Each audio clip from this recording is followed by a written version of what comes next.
اشنو ربحتي من معرض صقلي اكسبو؟ سؤال بزاف ديال الناس تسولوني عليه، والجواب انا ما ربحتش غير مشاركه، انا ربحت رحله كامله، ربحت تجربه ما تجيش كل نهار. من اول ما دخلت لهذا العالم عرفت صقلي اكسبو ماشي غير معرض، هو مدرسه.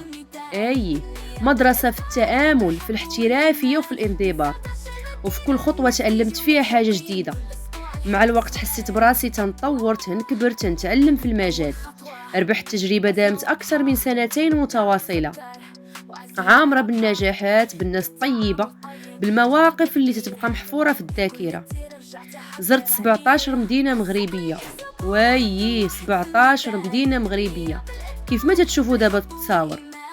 كل مدينة تتعطيني قوة جديدة، كل رحلة تتزودني بخبرة، وكل بلاصة تتخليني نصنع جزء جديد مني. ربحت علاقات مع ناس كبار في الميدان، عارضين، مؤثرين، وكذلك مشاهير.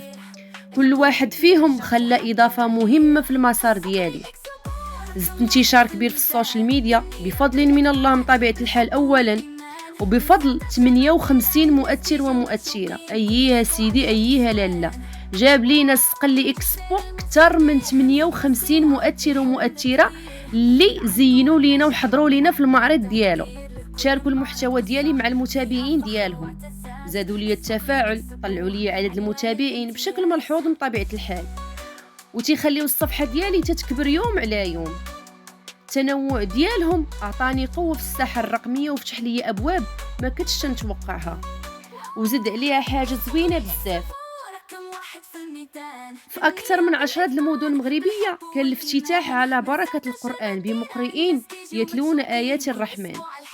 تبارك الله ما شاء الله، واحد الشرف، واحد البركة ملي كتفتتح بيها المعرض، تتفتح طريق للنجاح، واحد القيمة اللي ما كتعوضش. ما نساوش كذلك حضور 25 مشهور مغربي وكذلك عالمي من مختلف المجالات. جاو عندنا سياسيين، رياضيين، ممثلين، مغنيين، وكذلك صناع محتوى، كاملين حضروا ساهموا في هذه الرحلة. صقلي اكسبو ماشي بحال اي معرض اخر، رقم 1 في المغرب، واللي تعلموا منه بزاف ديال المنظمين كيف بصح كيكون التنظيم الحقيقي والراقي.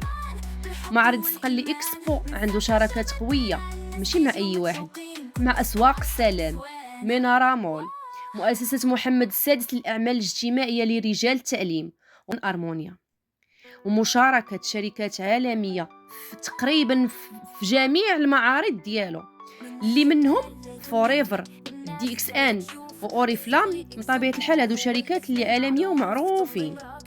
وما نساوش الشركة الراعية أندومي اللي غنية عن التعريف. صقلي اكسبو كتب اسمه بأحرف من ذهب لأن عنده تاريخ.